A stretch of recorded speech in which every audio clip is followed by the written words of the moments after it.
ಮನೆಯಲ್ಲಿ ಮಲಗಿದ್ದ ಮಹಿಳೆಯ ಮೇಲೆ ಹಲ್ಲೆ ನಡೆಸಿ ಚಿನ್ನದ ಸರ ಸುಲಿಗೆ ಮಾಡಿದ್ದ ಇಬ್ಬರು ಆರೋಪಿಗಳನ್ನು ವಿದ್ಯಾನಗರ ಠಾಣೆಯ ಪೊಲೀಸರು ಬಂಧಿಸುವಲ್ಲಿ ಯಶಸ್ವಿಯಾಗಿದ್ದಾರೆ ಎಂದು ದಾವಣಗೆರೆ ಜಿಲ್ಲಾ ಪೊಲೀಸ್ ವರಿಷ್ಠಾಧಿಕಾರಿ ಎಚ್.ಟಿ. ಶೇಖರ್ ತಿಳಿಸಿದರು.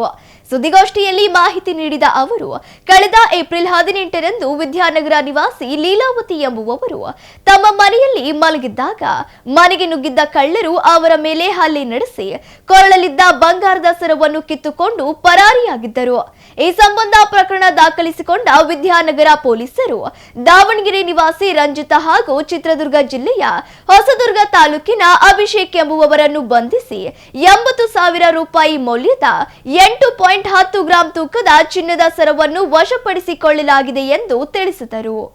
ಏಪ್ರಿಲ್ ತಿಂಗಳಲ್ಲಿ 18ನೇ ತಾರೀಕು ಏಪ್ರಿಲಲ್ಲಿ ವಿದ್ಯಾನಗರ ಪೊಲೀಸ್ ಠಾಣೆ ವ್ಯಾಪ್ತಿಯಲ್ಲಿ ಒಂದು ಸುಲಿಗೆ ಪ್ರಕರಣ ದಾಖಲಾಗುತ್ತದೆ. ಈ ಒಂದು ಪ್ರಕರಣದಲ್ಲಿ ಬಹಳ ಒಂದು ಅಜ್ಜಿ ಮನೆಯಲ್ಲಿ ಸೊಸೆ, ಅಜ್ಜಿ ಮತ್ತು ಮೊಮ್ಮಕ್ಕಳು ವಾಸ ಮಾಡ್ತಿರ್ತಾರೆ. ಮಗ ಅನ್ಯ ಕರ್ತವ್ಯದ ಮೇಲೆ ಒಂದು ದಿನನಿತ್ಯ ಕೆಲಸಕ್ಕೆ ಹೋಗ್ತಾ ಇರ್ತಾನೆ, ನೈಟ್ ಡ್ಯೂಟಿ ಇರ್ತಾ ಹೋಗ್ತಿರ್ಬೇಕಾದ್ರೆ ಮನೆಯಲ್ಲಿ ಇವರು ಮಲ್ಕೊಂಡಿರ್ತಾರೆ. ಆ ಸಮಯದಲ್ಲಿ ಯಾರೋ ದುಷ್ಕರ್ಮಿಗಳು ಮನೆ ಒಳಗಡೆ ನುಗ್ಗಿ ಬಂದು ಅಜ್ಜಿಗೆ ಒಂದು ಹಲ್ಲೆ ಮಾಡಿ ಅವಳ ಅಜ್ಜಿಯ ಕೊರಳಲ್ಲಿರ್ತಕ್ಕಂಥ ಸುಮಾರು 20 ಗ್ರಾಮ್ ಚೈನನ್ನು ಕಿತ್ಕೊಂಡು ಹೋದರು ಅಂತ ಹೇಳಿ ಒಂದು ಸುಲಿಗೆ ಪ್ರಕರಣ ದಾಖಲಾಗುತ್ತೆ. ಸ್ಥಳಕ್ಕೆ ಭೇಟಿ ನೀಡಿದ ವಿದ್ಯಾನಗರ ಇನ್ಸ್ಪೆಕ್ಟರ್ ಮತ್ತು ನಮ್ಮ ಎಲ್ಲ ಅಡಿಷನಲ್ ಎಸ್ ಪಿ ಅವರು ನಾನು ಕೂಡ ಸ್ಪಾಟ್ ವಿಸಿಟ್ ಮಾಡಿದೆವು. ಅಲ್ಲಿ ನೋಡಿದಾಗ ಭಾಳ ಜನಬಿಡಿ ಇರ್ತಕ್ಕಂಥ ಪ್ರದೇಶ ವಿದ್ಯಾನಗರ ಪೊಲೀಸ್ ಠಾಣೆಯಲ್ಲಿ ಈ ರೀತಿ ಒಂದು ನೈಟು ಸುಮಾರು 9:30, 10ರಿಂದ 10:30 ಮಧ್ಯದಲ್ಲಿ ಆಗಿದೆ ಅಂತ ಹೇಳಿ ದಾಖಲಿಸ್ತಾರೆ. ಸೊ ಕೃತ್ಯ ಸ್ಥಳಕ್ಕೆ ಭೇಟಿ ನೀಡಿ ಇದೆಲ್ಲ ರೀತಿಯ ಕುಲಂಕುಷ ವಿಚಾರ ಮಾಡಿ ನೋಡಿದಾಗ ಈ ಪ್ರಕರಣದಲ್ಲಿ ಸೊಸೆಯೇ ಸುಮಾರು 30 ವರ್ಷ ವಯಸ್ಸು, ಅವರ ತಮ್ಮ ಅಭಿಷೇಕ್ ಅಂತ ಹೇಳಿ ಇವರಿಬ್ಬರು ಸೇರ್ಕೊಂಡ್ಬಿಟ್ಟು ಹಣದ ಒಂದು ಅವಶ್ಯಕತೆ ಹಿನ್ನೆಲೆಯಲ್ಲಿ ತಮ್ಮನಿಗೆ ಏನು ಅಕ್ಕ ದುಡ್ಡು ಕೊಡ್ತೀನಿ ಬಾ ಅಂತ ಹೇಳಿರ್ತಾಳೆ. ಆ ದುಡ್ಡು ವ್ಯವಸ್ಥೆ ಆಗಿರೋದಿಲ್ಲ. ಆ ದುಡ್ಡನ್ನು ಅವನು ಪದೇ ಪದೇ ಕೇಳ್ತಾ ಇರೋದ್ರಿಂದ ಹೇಗಾದರೂ ಮಾಡಿ ಕೊಡಲೇಬೇಕು ಅಂತ ಹೇಳಿ ತನ್ನ ಅತ್ತೆಯ ಮೇಲೆ ಇರ್ತಕ್ಕಂಥ ಕೊರಳಿನ ಸರದ ಮೇಲೆ ಕಣ್ಣಿಟ್ಟು ಈ ಒಂದು ರೀತಿ ಕೃತ್ಯವನ್ನು ಎಸಗಿರ್ತಾರೆ.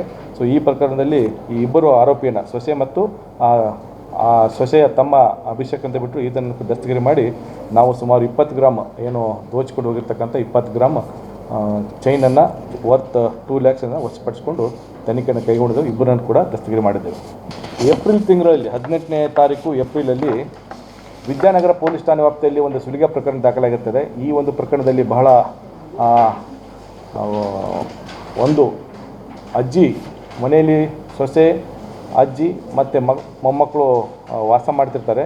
ಮಗ ಅನ್ಯ ಕರ್ತವ್ಯದ ಮೇಲೆ ಒಂದು ದಿನನಿತ್ಯ ಕೆಲಸಕ್ಕೆ ಹೋಗ್ತಾ ಇರ್ತಾನೆ, ನೈಟ್ ಡ್ಯೂಟಿ ಇರ್ತಾ ಹೋಗ್ತಿರ್ಬೇಕಾದ್ರೆ ಮನೆಯಲ್ಲಿ ಇವರು ಮಲ್ಕೊಂಡಿರ್ತಾರೆ. ಆ ಸಮಯದಲ್ಲಿ ಯಾರೋ ದುಷ್ಕರ್ಮಿಗಳು ಮನೆ ಒಳಗಡೆ ನುಗ್ಗಿ ಬಂದು ಅಜ್ಜಿಗೆ ಒಂದು ಹಲ್ಲೆ ಮಾಡಿ ಅವಳ ಅಜ್ಜಿಯ ಕೊರಳಲ್ಲಿರ್ತಕ್ಕಂಥ ಸುಮಾರು 20 ಗ್ರಾಮ್ ಚೈನನ್ನು ಕಿತ್ಕೊಂಡು ಹೋದರು ಅಂತ ಹೇಳಿ ಒಂದು ಸುಲಿಗೆ ಪ್ರಕರಣ ದಾಖಲಾಗುತ್ತೆ.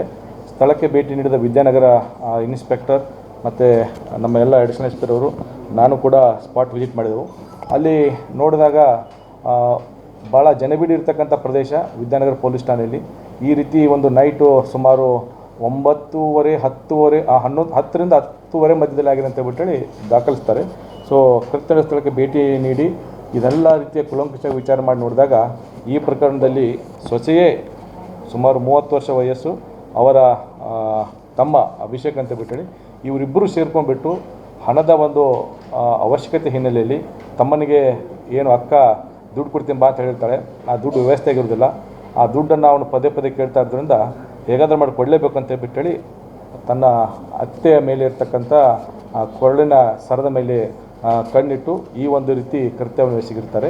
ಸೊ ಈ ಪ್ರಕರಣದಲ್ಲಿ ಈ ಇಬ್ಬರು ಆರೋಪಿಯನ್ನು ಸೊಸೆ ಮತ್ತು ಸೊಸೆಯ ತಮ್ಮ ಅಭಿಷೇಕ್ ಅಂತ ಬಿಟ್ಟು ಇದನ್ನು ದಸ್ತಗಿರಿ ಮಾಡಿ ನಾವು ಸುಮಾರು 20 ಗ್ರಾಮ್ ಏನು ದೋಚಿಕೊಂಡು ಹೋಗಿರ್ತಕ್ಕಂಥ 20 ಗ್ರಾಮ್ ಚೈನನ್ನು ವರ್ತ್ 2 lakhs ವಶಪಡಿಸಿಕೊಂಡು ತನಿಖೆಯನ್ನು ಕೈಗೊಂಡಿದ್ದೆವು. ಇಬ್ಬರನ್ನು ಕೂಡ ದಸ್ತಗಿರಿ ಮಾಡಿದ್ದೆವು.